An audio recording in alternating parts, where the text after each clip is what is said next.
Welcome everyone. This is the last session for our IAP course on the fundamentals of climate science and policy. So there'll be sort of two distinct parts to today. The first part will be a nutrients trading game where it will hopefully give you an idea of what sits behind the sort of mechanisms within an emissions trading scheme and how you can get to sort of environmental solutions in slightly different ways. And so you'll be splitting off into groups and acting like farmers and trying to make a profit under different regulation scenarios. And then the second part of today, we have a really awesome panel discussion where you'll be able to ask questions of experts across different fields related to climate science and policy. Okay, so for the first part, again, there won't be too many acronyms and jargon in this, but if there's anything that I say that doesn't make sense, feel free to raise your hand and ask a question. This one, I'm guessing you won't have too many deeper questions, because you'll be working within groups. So, but obviously, of course, at the end of the session, come and ask me any questions you want to. And again, I'm not a spokesperson for the Centre for Sustainability, Science and Strategy, MIT, or any of the sponsors, and all the remarks and opinions are entirely personal. Now, the game that we're going to be playing was created by Motu Economic and Public Policy Analysis, which is a research think tank in New Zealand, and the actual creator himself was Corey Allen, and I just want to say thank you to them and give full credit to them for both the slides and the game that we're about to play. Before we get into the game, I'll just give you a very, very quick recap on what emissions trading is and how that sort of relates to the nutrient trading game that we're going to be playing. So emissions trading is a market mechanism used to control the amount of pollution being emitted. Okay, so if you remember when we talked about the cap and trade schemes or the New Zealand emissions trading scheme, you have a situation there where the government allocates an amount of permits for people to be allowed to pollute, and they reduce those permits over time. And those permits gain value through auction and through scarcity as well. And people within the market are able to trade those permits with each other. So if you have a more efficient producer that's cleaner for the environment, they're able to sell some of their permits to other producers. Okay? Now, as we sort of touched on yesterday, emissions trading schemes are in action worldwide. So we only talked about two of them, but there are lots of emissions trading schemes in place. And the largest is the European Union emissions trading scheme, which again, Lucas talked about. And I talked about the New Zealand emissions trading scheme, which currently includes foresters, industrial emitters, fuels, and energy generators. So hopefully you have some sort of context as to where this game is coming from. So, as I said before, the game was developed to give people an understanding of the basic concepts or the basic concepts behind nutrient and emissions trading. Okay, so we're using nutrient trading in this example, but all the same principles occur when you're thinking about an emissions trading scheme. Okay, and it demonstrates a very simplistic textbook trading system where an economy consists of one sheep and beef farm and one dairy farm. Okay, so you're going to have a trading partner where you act as a sheep or beef farm, or you act as a dairy farm, and then you'll come together and do a bit of trading of permits.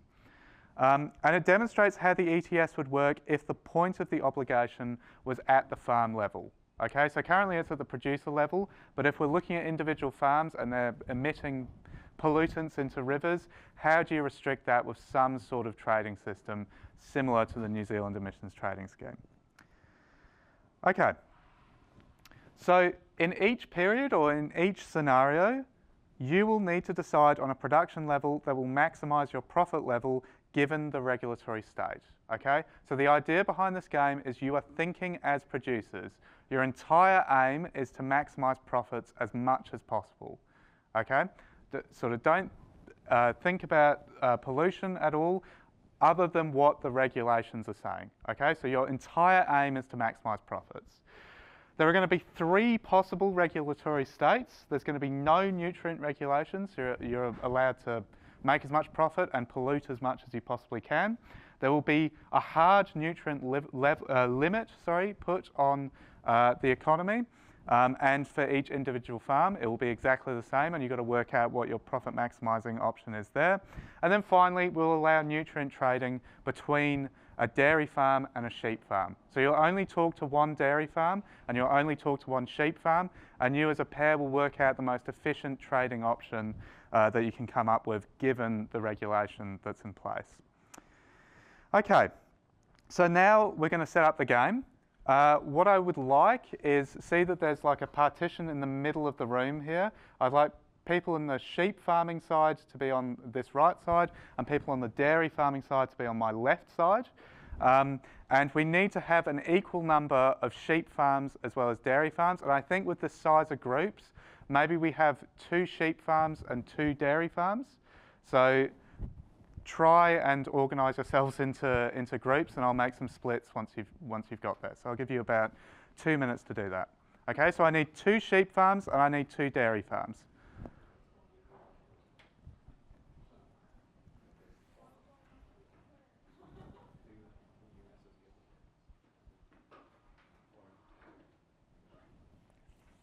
Okay. Yeah, just to sort of corral people into groups, if you could. No, that's okay. I think we should be right.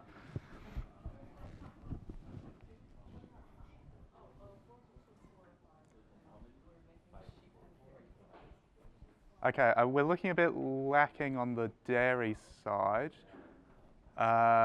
Okay, if I can get someone from the back sheep group, if like 1 or 2 of you could move over to the dairy side, and I'll get 2 of you guys to move over there as well.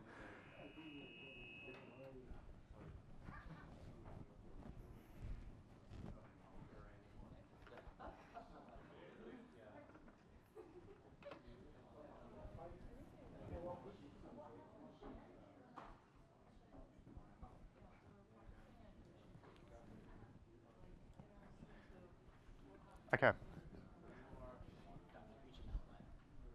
Well, it depends. It looks like, okay, we've got, how many? Okay, so make the group at the back a dairy farm instead of a sheep farm, then that's okay. So we need, yeah, but we need 2 sheep, 2 dairy. So turn one of the sheep into dairy. Okay, so we got 2 sheep, 2 dairy. Perfect. Okay, great. Okay, and does each group have a handout which shows your production schedules?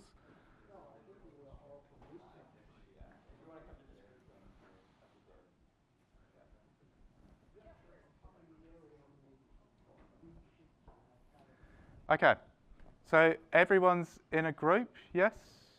And you all have a sheet that looks like this, which shows your production schedules?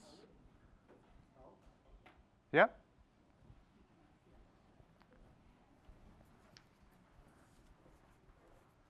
Okay, I'm going to take that as a yes. Okay, so if I could have everyone's attention, I know the scenarios are written on the page, but I'm going to go through them here just so you get a clear idea of what's going on, and I'll let you talk within your groups for a couple of minutes for each scenario.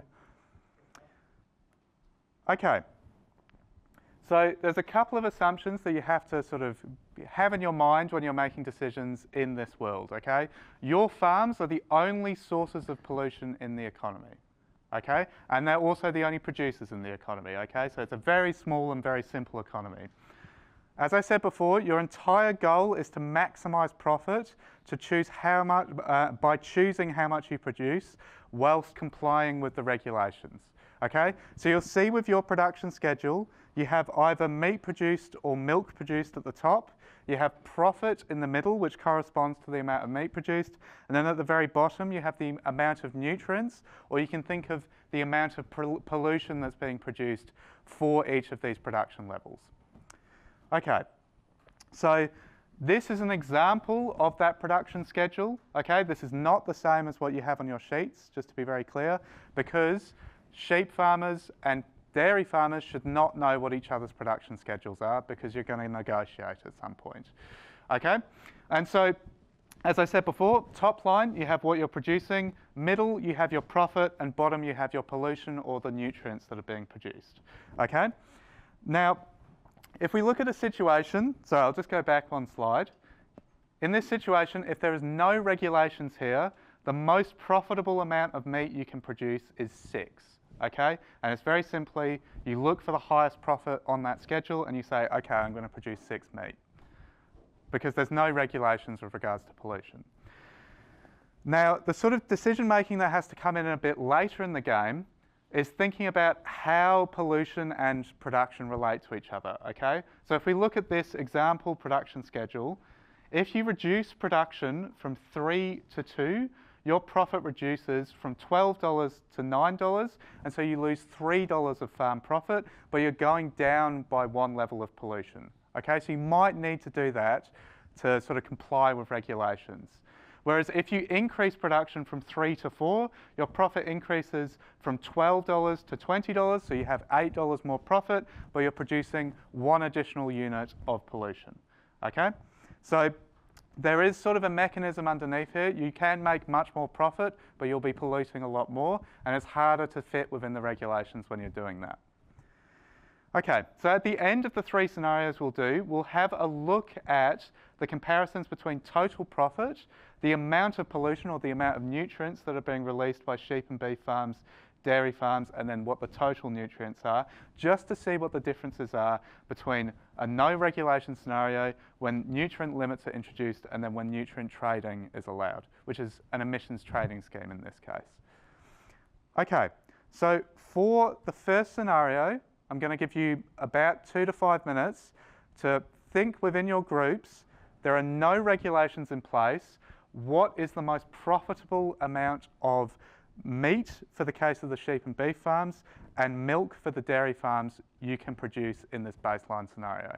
Okay, go away. Have a talk for 2 minutes.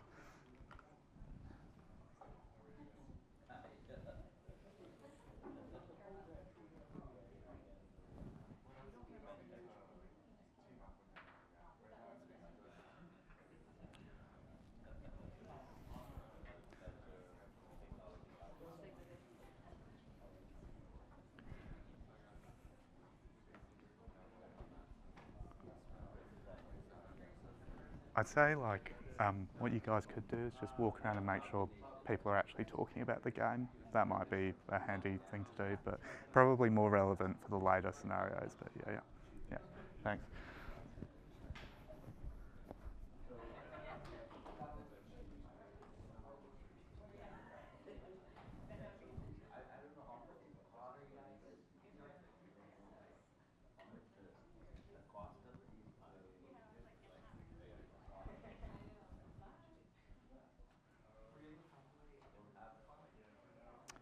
Okay, I'm going to give you guys about another minute. You should have worked out what your most profitable production level is, hopefully.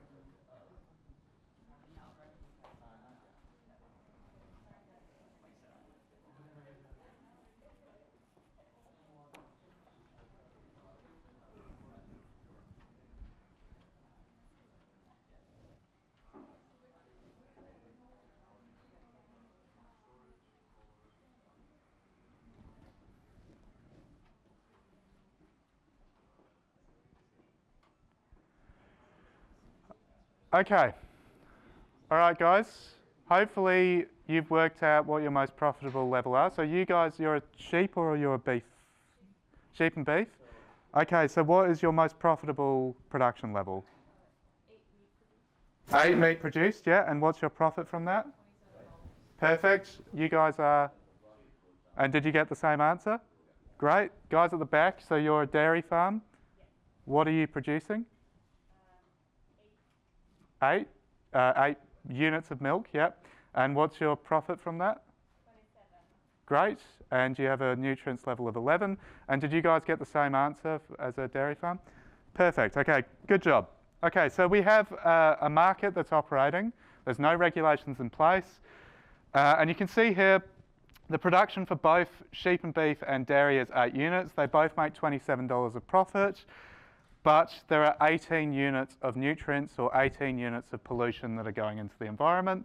Total profit is $54, okay? So going back to this overarching table that we'll look at the end, you have quite a high profit here, but you also have a lot of nutrients being produced. Okay, so for the second scenario, we're now thinking about a situation where the government comes in and says, hey, 18 units of pollution is way too much. We can't have that going into the waterways. What are we going to do? We're going to have a hard limit where each farm can only produce 6 nutrient units, okay?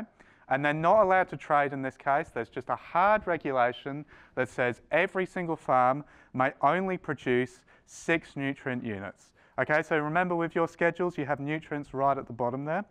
Okay, and it's important to note that trading is not allowed. So under these regulations, I want you guys to talk again for another couple of minutes and work out what your most profitable production level is with this regulation in place. Okay, go for it.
Okay, so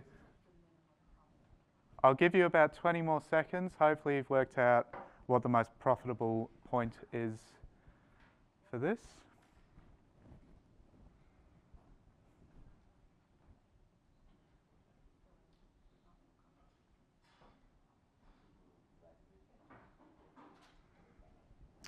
Okay, so the group at the front here, sheep and beef farm, you've got a regulation of 6 nutrients that you can produce. What's your most profitable production point? 7. Great, and did you guys get the same answer? Perfect, okay, so the dairy farm at the back, what did you guys get? 3 units of milk, and how much profit? $14, and you're within the nutrient scheme, and did you guys get the same answer as that? Perfect. Okay, so just looking at that on the board here, you can see that this regulation favours sheep and beef farms, okay, because it's a hard regulation that covers everyone. It's kind of coming out with an inefficient solution because it negatively impacts dairy farms compared to sheep and beef farms, and that's purely because they produce more nutrients for each unit of milk that they produce. Okay, so you can sort of see the inefficiency that comes with sort of broad-reaching regulations that sit in the market when you don't allow some sort of market mechanism to come in and sort of redistribute those permits or redistribute those nutrient units between these different producers. Okay, so if you remember back to the original no regulation, we had a total profit of $54, but we had total nutrients of 18. We now have this hard regulation in place. We have a lower profit of $40, and we have total nutrients of 12. So we brought those nutrients down, but it's negatively impacted profit, as you'd sort of expect in this scenario. Okay, the final scenario we're going to do is where a trading scheme is introduced. Okay, so within this trading system, again, farms are they're initially given 6 allowances to pollute each. Okay, so you essentially have 6 permits to pollute, and you can just keep those permits if you want, or you can trade with someone else. Okay, and that someone else will be, if you're a sheep farm, a dairy farm, and if you're a dairy farm, a sheep farm. Okay, so negotiations are allowed with your pair farm, but it's really important you don't show each other your production schedules because that sort of defeats the purpose of a bit of negotiation. Okay, and it's important to work out how much you're willing to pay to buy allowances and how much you would need to be paid to sell allowances. And I'll go through a quick example before I set you guys off. Okay, And it's important to note to compare your profit before and after the trade, before finalising the trade, because you could be setting yourself up to be worse off than you were before. Okay, so for example, again, this is a schedule that's different to what's on your sheets. In this situation, if this farmer were producing originally 6 units of meat and then a regulation came in and they could only produce 3, she would make $5 more profit from the production by buying an extra allowance. Okay, so if she moved from 3 to 4 and purchased an allowance to produce that extra unit, she would only be better off if that allowance cost less than $5. Okay, because if it cost $5, you add that cost into the structure and you're still making a profit of $14. So there's no point doing that trade. Okay. And now, thinking about what circumstances would the allowance seller also be better off, okay? So if they're both sitting at the production of 3 and the seller would move down to 2, you see you have a profit reduction of $3, okay? So how much would that seller want to sell that unit for, that permit? If they're going to lose $3 and they want to be better off than they were at producing 3, yeah, so 3 or more. So 4 is fine. If they're both working together, $4 would be the sort of equilibrium price in this case because it's less than $5. So the person moving up the production schedule will make $15 of profit, and the person moving down the production schedule would make $15 of profit. Okay, so they're both making each other better off. Okay, so for this next bit, I'm going to split you into negotiating pairs. So I'll get you two at the back to negotiate as a pair, and this group here will negotiate with the people there. Okay? So you can only negotiate within these pairs, and you're acting as individual farms in this case. Okay? And again, you have been allocated six allowances, and you've got to work out which price you're going to buy or sell them at. Okay? So you can talk within your group and then move over to your pair, or you can just immediately move over and start negotiations. I'll give you guys five or so minutes and come around and make sure you're doing okay.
Okay, you guys, if you've worked out a strategy, go over and start negotiating with your pepper.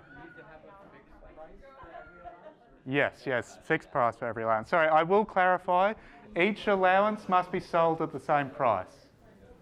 Good question.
Okay, you guys are going to have to go over and negotiate, yep.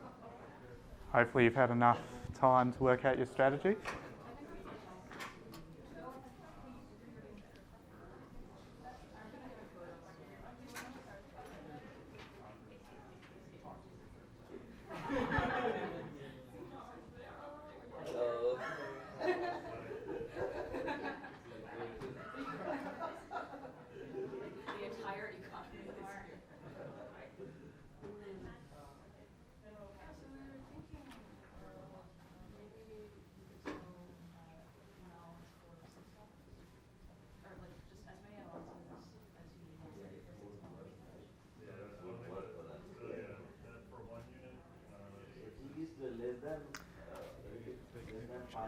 Sorry?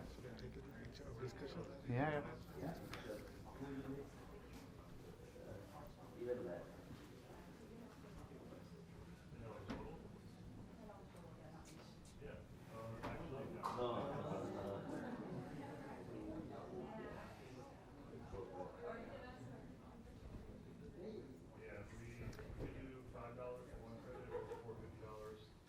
Okay, I'll give you 2 more minutes of discussion and then we'll work out what's happening.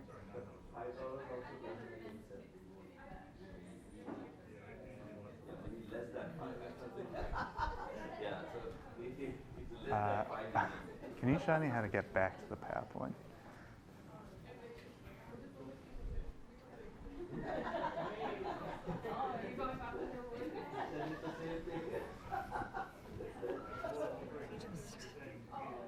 Hover the mouse over the bottom. Oh, so the okay. window pops up.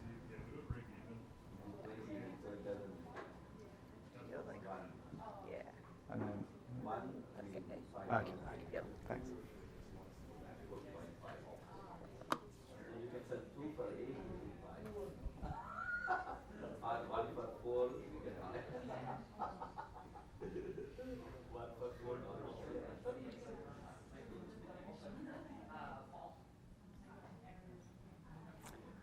Okay, so have you guys at the back come up with a solution? Okay, so I'll give you guys 30 seconds here to work out what a good price is.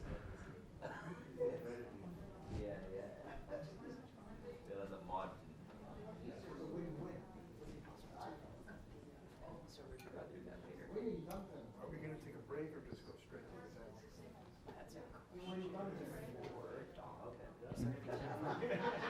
It'll be about 5 minutes. Yeah. Still 4 people? I might as well do it now. Okay, all right, guys. Hopefully you've come up with a solution. So the group at the back, if one of you could come up and tell me what you got for your respective solutions. So one person from each group could come up. I just need to fill in the Excel spreadsheet here.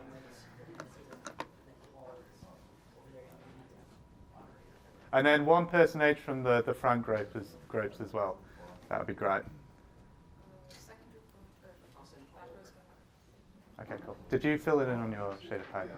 Cool. Just come over here. So you were a sheep farm, is that right? Yep. How much did you produce? We produced 5 million. Yep. And what's the revenue on the production schedule? It's 23. 23. Yep. And how many allowances did you buy or sell? We sold 2 So you sold 2 for what price? for $5. Perfect. And how many nutrients did you produce? 4. 4. Thank you. And you were the dairy. Yep. Exactly, yeah. And you produced 5.